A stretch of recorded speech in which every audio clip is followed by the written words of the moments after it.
Hello class, in this tutorial I'm going to show you what you need to do for problem 10.24. This is a pretty straightforward problem. We've got a couple different options we can do. Basically it's just looking for the difference on these measurements for a myeloma stem cell treatment with a measurement of before and after the treatment, and looking for if there's any significant difference between the two. So what we need to do is get our myeloma data file open, which will consist of just these three columns here: the patient number, it's not a sample of 7, the before and after measurements. And I just did some little extra work here, and these are just some quick diagnostics you can do anytime you get a data file like this that's a paired sample, is look at the mean differences between the before and after. One thing you're probably going to need to do, definitely, is calculate the standard deviation of the difference. And that's going to help us with our confidence interval estimate. So all you need to do is just subtract this one from this one, this one from this one, and then calculate the standard deviation based on this range. And you can calculate that standard deviation using the equal stdev function. Now you can do this problem with the data analysis toolpack, or you can use phstat2 and look for the paired sample upper tail test. I'm going to elect to use the toolpack because it's going to give us both options, the one tail and the two tail, and one output. So with that, we are going to go to data, our data analysis toolpack. This little dialog box opens up here. You scroll down to the bottom where it says t-test 2 sample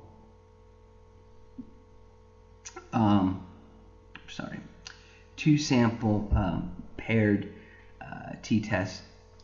This is the first one. Click OK. It wants our data ranges, which is it's already got them selected. Hypothesized mean difference is 0. We want to check the box for labels. You put it in a new output. Click OK. So you'll get this output here, and unfortunately you have to do a little reformatting of the column so you can see what you got. So there's the output. So what does it mean? Let's go back to my nicely labeled section here. Basically it's asking if the mean difference, and I calculated it here, as well as just taking the subtraction between the before and after. So is this 86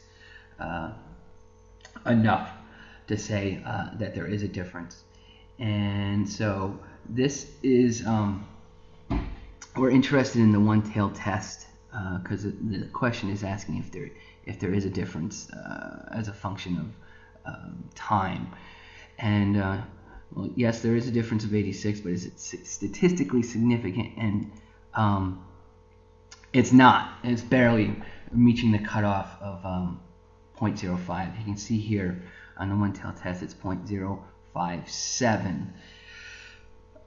In statistics, this brings up this issue of what's different between what's statistically significant and what's practically significant. And this is a good example because the probability is right at the cusp. And in the concept of medical research or pharmacological research, this is kind of, one of those things where you really have to take into account the good of what you're doing your research on. So while there is not a statistically significant difference between the two, you can say, well, practically there is, because there is an effect, at least for some patients, but just not all. Okay, anyway, so we can fail to reject the null hypothesis, okay, based on that p-value alone. But you can also look at the t-value. Since the t-value of 1.84 is less than the critical value of 1.94, it's these two values here, we're not going to reject the null hypothesis. So that's the first part of the problem. The second part of the problem is that confidence interval, and unfortunately we have to do this manually, and this is where that calculation of the standard deviation of the difference comes into play.